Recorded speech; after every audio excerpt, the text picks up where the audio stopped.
वृंदावन जाऊंगी। सदा सेव्या श्रीमद्भागवती कथा यस्याः श्रवण मात्रेण हरिश्चित्तं समाश्रयेत्। भागवत कितनी बार सुननी चाहिए जीवन में मैया? ओ मैया, कितनी बार? नहीं पता।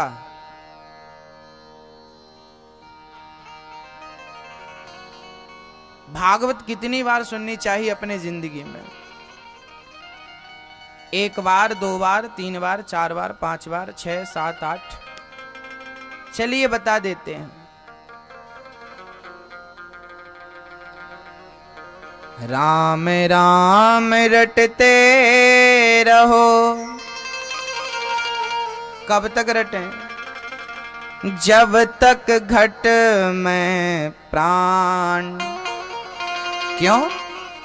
कभी तो दीन दयाल के भनक पड़ेगी कान। कभी तो सुनेगा। इसलिए भागवत एक बार नहीं, कपड़े में दाग लग जाए तो एक बार साबुन लगाने से नहीं छूटता, बार बार लगाना पड़ता है। ऐसे जन्म जन्म के पापों को एक बार की भागवत भला कैसे ठीक कर सकती है? इसलिए बार बार भागवत श्रवण करना चाहिए। सत्संग के जल से ही जन्म जन्म के पाप अपने आप ठीक हो जाएंगे। इसलिए नित्य सुनते रहिए, सुनते रहिए, सुनते रहिए। एक घड़ा है, उस घड़े में 7, उस घड़े में 9 छेद हैं। अब जिस घड़े में 9 छेद हैं उस घड़े में आपको पानी भरना है। भरिए। कैसे भरेंगे दादाजी? आप भी भरिए। जिस घड़े में 9 छेद हैं उसमें पानी भरना है। भर जाएगा? है कोई उपाय मैया? है कोई उपाय उसमें पानी भरने का? भर जाएगा। उसमें आप पानी भरिए और पानी भर करके और सिद्ध करिए कि ये भर गया। है कोई ऑप्शन आपके पास? भर जाएगा। जिसमें बड़े बड़े छेद हों 9। घड़ा ज्यादा बड़ा नहीं है, इतना सा घड़ा, ऊपर से लेके नीचे तक छेद ही छेद है, उसमें पानी भरना। भरेगा? नहीं भरेगा। ऊपर से डालो, साइड से निकल जाएगा, नीचे से निकल जाएगा। अब कैसे भरे महाराज? एक उपाय है, एक ही उपाय है, उस घड़े में पानी भर जाएगा। क्या उपाय है? बोले उस घड़े को पानी में डुबा दो। जब वो पानी में ही डूब जाएगा तो अंदर पानी बाहर पानी निकलेगा कहां से? ये बताओ। ये घड़ा 9 छेद वाला और कोई नहीं, आपका शरीर ही वो घड़ा है जिसमें 9 छिद्र हैं। आपके शरीर पर कितने छिद्र हैं? 9। नवद्वारे पुरे देहि, गीता में भगवान श्री कृष्ण ने कहा। शरीर में 9 छेद होते हैं। 2 आंख, 2 नाक, 2 कान, कितने हुए? 6। 1 मुख, 7 और 2 गुप्तेंद्री, मूत्रद्वार और मलद्वार। ये टोटल 9 दरवाजे हैं शरीर में। इस कान से कथा सुनते हैं तो इस कान से निकल जाती है। कहीं से भी कथा, आपने यहां कथा सुनी, घर जाते जाते आपकी कथा रास्ते में टपक जाती है। कुछ याद ही नहीं रहता सुना हमने क्या। क्यों नहीं रहता? क्योंकि ये घड़ा है, यहां से भरी कथा, यहां से निकल गई, कहीं से भी निकल गई। एक काम करो, अपने आप को सत्संग के जल में जब तक डुबा नहीं दोगे तब तक ये कथा अंदर बाहर भरेगी नहीं, और जब तक भरेगी नहीं कल्याण होगा नहीं। एक सज्जन बोले, एक मैया बोली, गुरुजी जब हम कथा सुनते हैं तब तो हमारी बुद्धि अच्छी रहती है, भक्ति में भी बड़ा मन लगता है, और कथा सुननी छोड़ी तो अपने आप सब खत्म। कारण यही है, दीपक तब तक जलता है जब तक तेल डालो। तेल डालना बंद, दीपक बुझ गया। भक्ति का दीपक भी तब तक जलता है जब तक सत्संग का तेल पड़ता रहता है। सत्संग का तेल डालते रहो, दीपक बढ़िया जलता रहेगा। तेल डालना छोड़ दो, दीपक बुझ जाएगा। इसलिए सत्संग भोजन कितनी बार करते हो आप? 2 बार। भोजन 2 बार होता है और भजन कितनी बार होता है? 1 बार भी बड़ी मुश्किल से। 3 बार भोजन भजन 1 बार, उसमें भी आते हैं विघ्न 1000।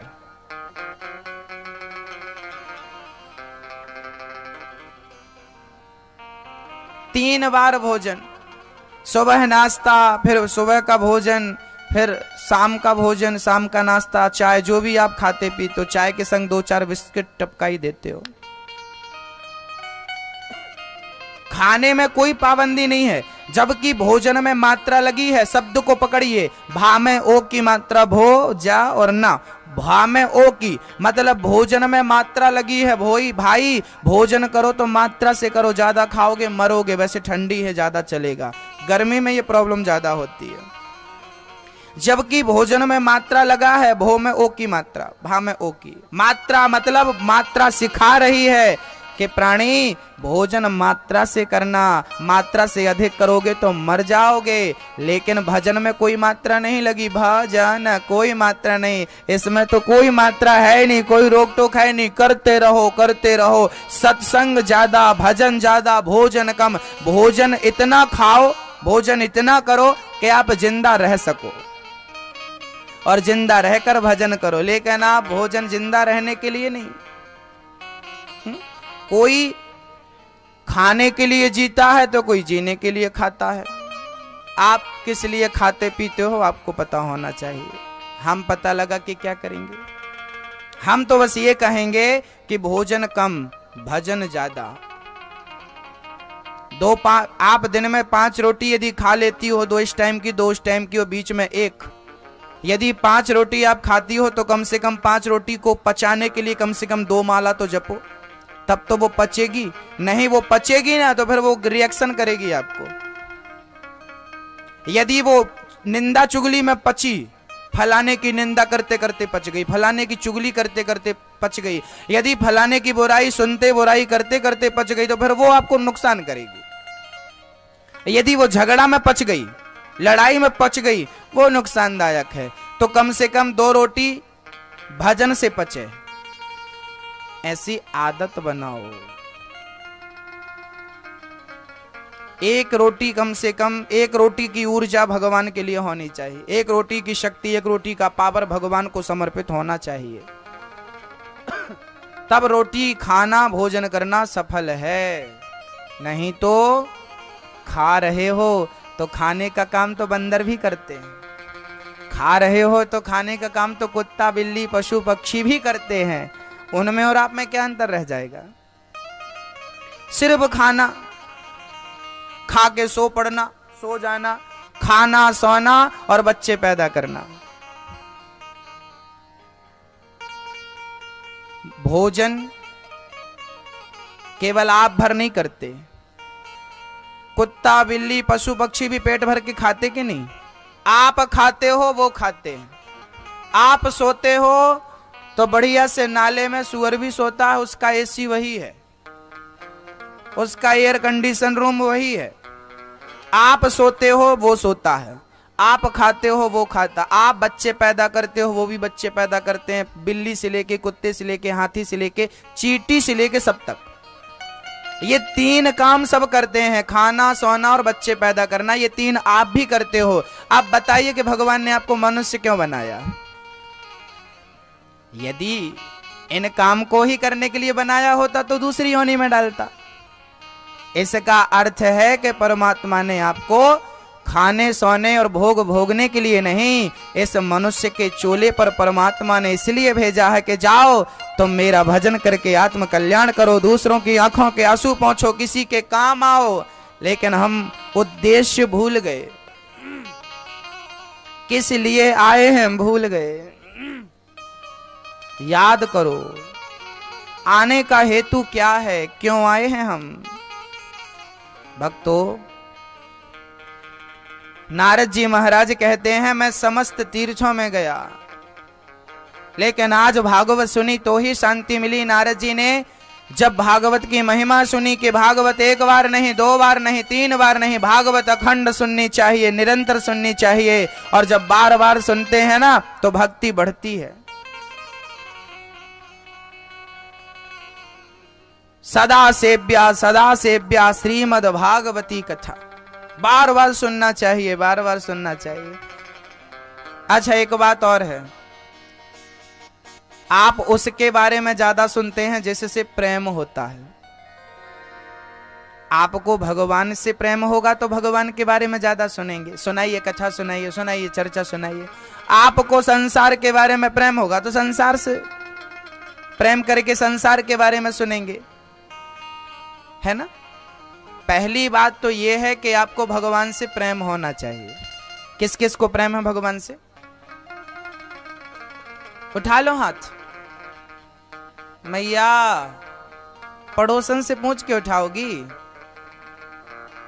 भगवान से प्रेम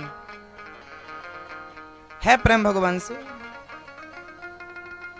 वैसे मुझे मानना पड़ेगा कि आपको प्रेम है, क्योंकि प्रेम नहीं होता तो आप लोग कथा में बैठते ही क्यों? प्रेम है तब तो बैठे हैं। ये प्रामाणिकता है, ये आपका प्रमाण पत्र है,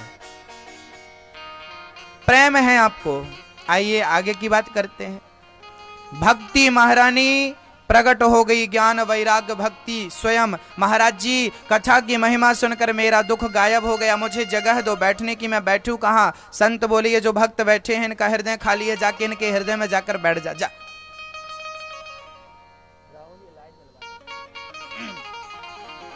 जाओ इनके हृदय में जाकर बैठ जाओ। जी, जितने लोग कथा प्रेमी थे, कथा श्रोता थे, सबके हृदय में भक्ति बैठ गई।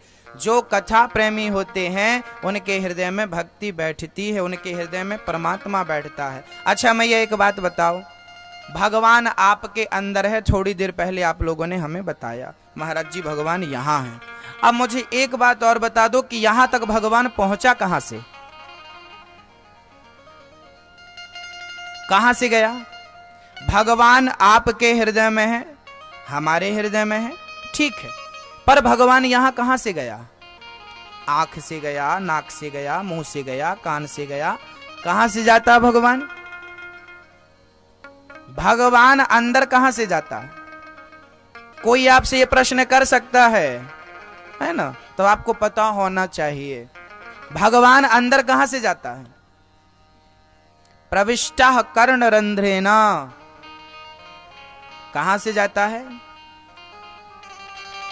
मैंने, आपकी सास ने आपको गाली दी तो गाली अंदर कहां से गई? और जैसे ही गाली अंदर गई, रिएक्शन देखिए, गुस्सा आ गया। गाली अंदर प्रवेश करती है और गुस्सा आ जाता है सास के ऊपर। बहू ने गाली दी सास को तो गाली अंदर कहां से गई? कहां से गई? अच्छा, बहू गाली देती रहे और सास सुने ना तो सास को गुस्सा आएगा, बात बिगड़ेगी। लफड़े में न ये डालते हैं हमको, ये कान से गाली अंदर गई और जैसे ही अंदर गई गुस्सा आ गया। हाँ, जैसे गाली कान से अंदर जाकर अपना प्रभाव दिखाती है, ऐसे कथा कानों से अंदर जाकर अपना प्रभाव दिखाती है। गाली अंदर गई तो मन को अशांत करती है और कथा अंदर गई तो मन को शांत करती है।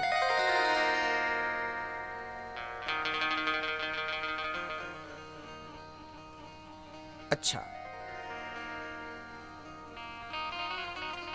एक बात और है, क्रोध कहां से निकलता है मैया? क्रोध, गुस्सा कहां से निकलता है? यहां से तो अंदर गई गाली, वो तो आपको पता। अब ये बताइए कि क्रोध निकलता कहां से है? हां, क्रोध को निकलने का एक ही मार्ग है, मुख से निकलता है।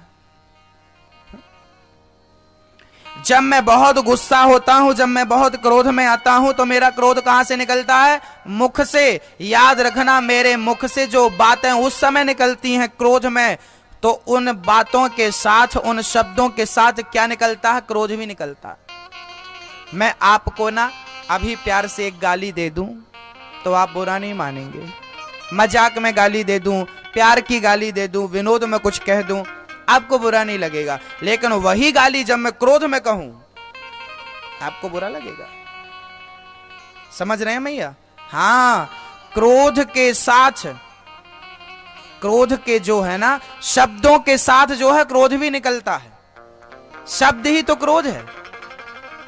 शब्द निकले। आपको याद, मेरी सास ने मुझे यह कहा था, अभी तक याद है बहू को।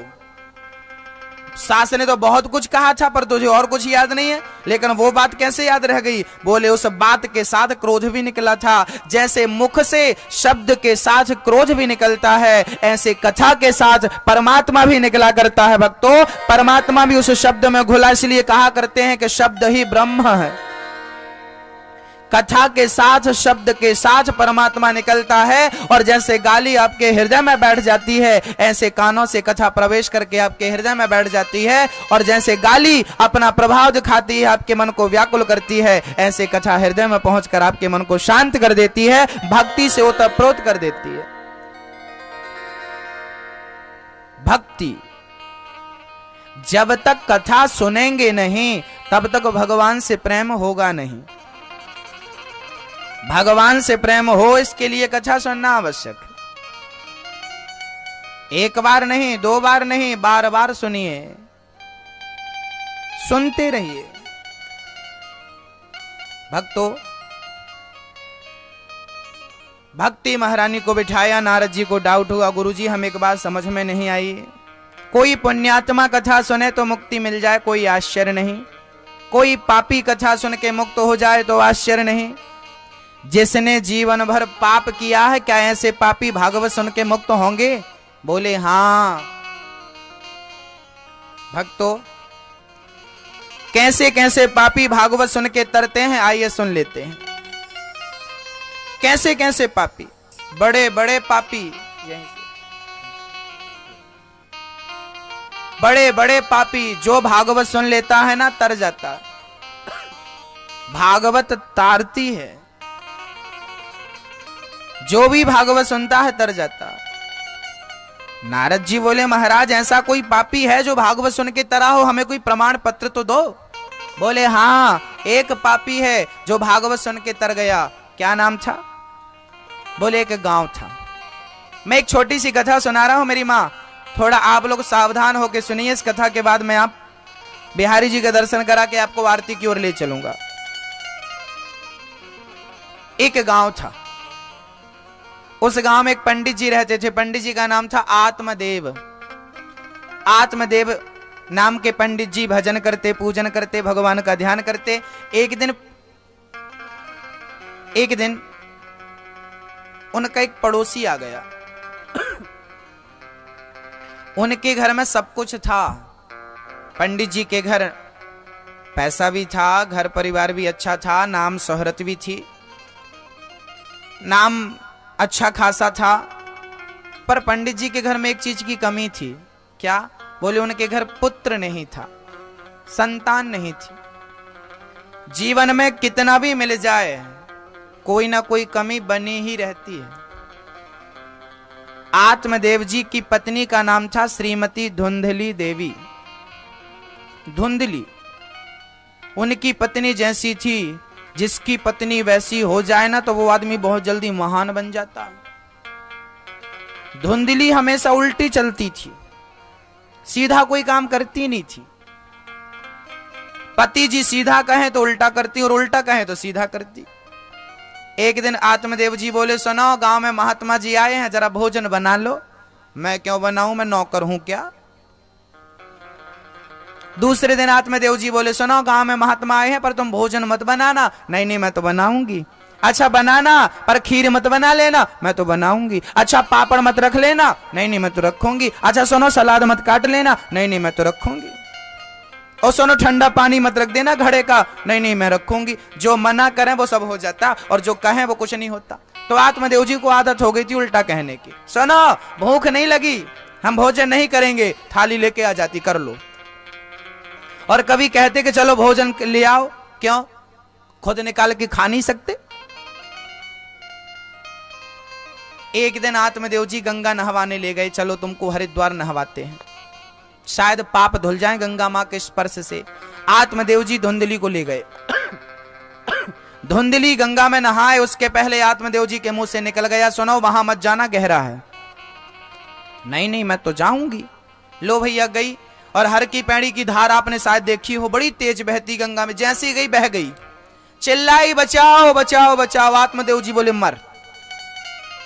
मछुआरा आया जाल लेके, महाराज कहां बही तुम्हारी पत्नी? आत्मदेव जी बोले यहां जाल डालो। मछुआरा बोला महाराज धार तो यहां से इस तरफ जा रही है, कोई बहेगा तो इस तरफ बहेगा, उल्टा थोड़ी बहेगा। आत्मदेव जी बोले तुम मेरी पत्नी को नहीं जानते, जीवन भर उल्टा काम करती है, आज बही होगी तो उल्टा ही बही होगी, इसलिए यहां जाल डालो, यहां जाल डालो। ऐसी उल्टा चलने वाली पत्नी को झेलने वाले आत्मदेव जी महान कैसे ना बनते।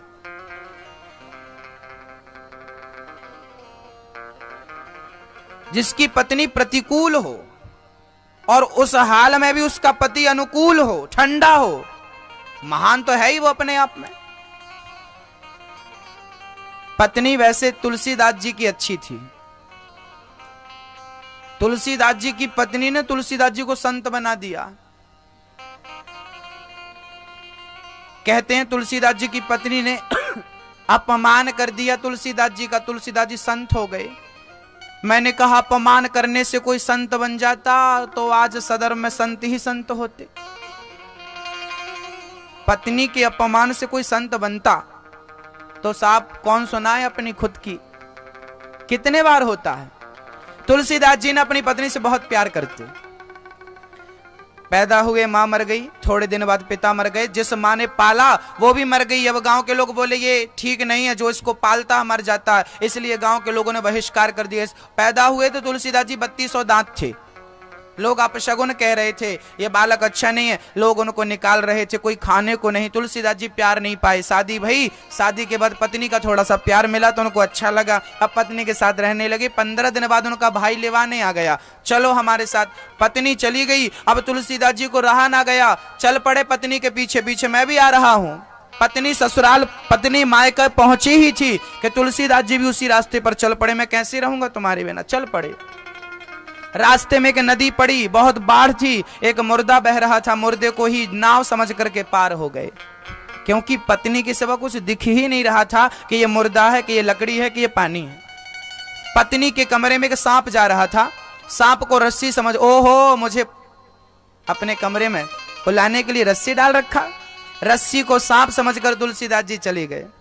पत्नी को रात को 2 बजे जगाई, सुनो देखो मैं आ गया। पत्नी बोली राम राम, आप इतनी रात को यहां पर हैं, कैसे आए? बोले तुमने रस्सी डाली थी। कहां? देखा तो रस्सी नहीं, सांप था।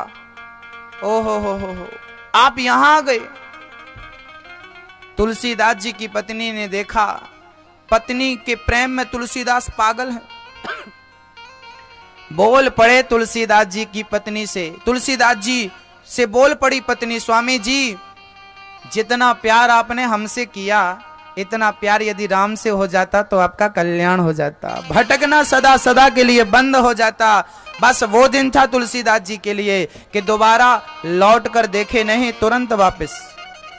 और वही पत्नी का प्रेमी महान भक्त तुलसीदास के रूप में हम सबके बीच में, रामचरितमानस के रचयिता, गीतावली, कवितावली, दोहावली, हनुमान चालीसा के रचयिता गोस्वामी श्री तुलसीदास जी। पत्नी के इस प्रकार के शब्दों से उनके हृदय में वैराग्य उत्पन्न हो गया। पत्नी चाहे तो अपने पति को तुलसीदास बना सकती है, पत्नी चाहे तो अपने पति को कालिदास बना सकती है। कालिदास का भी यही हाल था, थोड़ा उल्टा था उनके साथ। कालिदास की पत्नी भी गजब की थी। कालिदास की पत्नी का नाम था विद्योत्तमा। कालिदास महान मूर्ख थे। कालिदास के चरित्र में मिलता है। विद्योत्तमा नाम की एक लड़की थी, उसके पिता राजा थे और वो विद्योत्तमा बहुत विद्वान थी, बहुत बड़े बड़े विद्वानों को परास्त कर देती, शास्त्रार्थ करती और सबको हरा डालती। सारे लोग परेशान हो गए। एक दिन विद्योत्तमा के पिता ने ठान लिया, मैं अपनी लड़की का विवाह महामूर्ख आदमी से करूंगा ताकि इसका अभिमान खत्म हो जाए, क्योंकि उसे अपने विद्या का अभिमान हो गया था। मैं विद्वान हूं, याद रखना, विद्वत्ता अच्छी है पर विद्वत्ता का अभिमान अच्छा नहीं है। अभिमान हो गया विद्योत्तमा को कि मैं बड़ी विद्वान हूं। एक दिन पिता ने बोला तेरा विवाह मैं महामूर्ख से करूंगा, मन में ही रखा। मंत्रियों को कहा कि जाओ सबसे मूर्ख जो आदमी हो उसे पकड़ के ले आओ। राजा के मंत्री गए तो कालिदास जिस डाल पर बैठे थे उसी डाल को आगे से कुल्हाड़ी से काट रहे थे। समझ गए कि इससे बड़ा मूर्ख कोई हो नहीं सकता। कालिदास को पकड़ के ले आए, महाराज ये महामूर्ख है। कालिदास से कहा कुछ बोल, कालिदास कुछ नहीं बोले। मूर्ख क्या बोले? ठान लिया पिता ने, विद्योत्तमा के पिता ने, मैं इस लड़के से इसका विवाह करूंगी। पर विद्योत्तमा बोली सुनो, मैं उससे विवाह करूंगी जो मेरे शास्त्रार्थ में मुझे परास्त कर देगा, मतलब मेरे से अधिक जो विद्वान होगा मैं उससे शादी करूंगी। लड़की का पिता विद्योत्तमा के पिता बोले बेटी ये बहुत ज्ञानी है पर ये बोलते नहीं है, सारी बातें इशारों में करते हैं, तेरे को इशारों में शास्त्रार्थ करना हो तो कर ले। पिता ने कुछ ज्ञानी जनों को ट्रेंड कर दिया कि इसके इशारे का जरा मतलब बताते जाना। अब कालिदास को रात भर बोला कि तू कुछ बोलना मत, वो जो बोलती जाए मैं उसका उत्तर देता जाऊं। ज्ञानी लोग 5 ज्ञानी बैठ गए, बोले मैं उसका उत्तर दूंगा, तू बोलना मत, मुंह में पट्टी बांधना, चुपचाप खड़े रहना। कालिदास डर के कारण तो छटपटा रहे थे, थर थर कांप रहे थे, भगवान ये सब कहां ले जा रहे हैं, मैं लकड़ी काटने में बिजी था, कहां ले आए मुझे। खड़ा किया विद्योत्तमा के दूसरे दिन सभा लगी, बड़े बड़े ज्ञानी आए, कालिदास को खड़ा किया। कालिदास चुपचाप खड़े हैं। विद्योत्तमा को ब्राह्मणों ने कहा, ज्ञानी जनों ने कहा ये ज्ञानी जी बोलते नहीं है, इशारों में बात करते हैं। अब आए तो कुछ बोले। अब विद्योत्तमा बोली मैं इशारों में शास्त्रार्थ करूंगी। विद्योत्तमा बोली कालिदास को लगा मुझे एक मारने का बोल रही है। कालिदास बोले तू एक मारेगी, मैं विद्योत्तमा प्रश्न कर रही थी क्या ब्रह्म एक है, क्या ईश्वर एक है? तो कालिदास ने बोला विद्योत्तमा बोली ये क्या बोल रहा है? विद्वानों ने बोला ये ज्ञानी जी बोल रहे हैं कि ब्रह्म तो एक ही है लेकिन जीवात्मा के बिना परमात्मा अधूरा है, तो जीवात्मा और परमात्मा ये 2 हो गए। अब बोली विद्योत्तमा मतलब गुण 3 ही हैं क्या? सतोगुण, रजोगुण और तमोगुण। कालिदास बोले ये मुझे 3 मारने का बोल रही है। कालिदास बोले तू 3 मारेगी, मैं 5।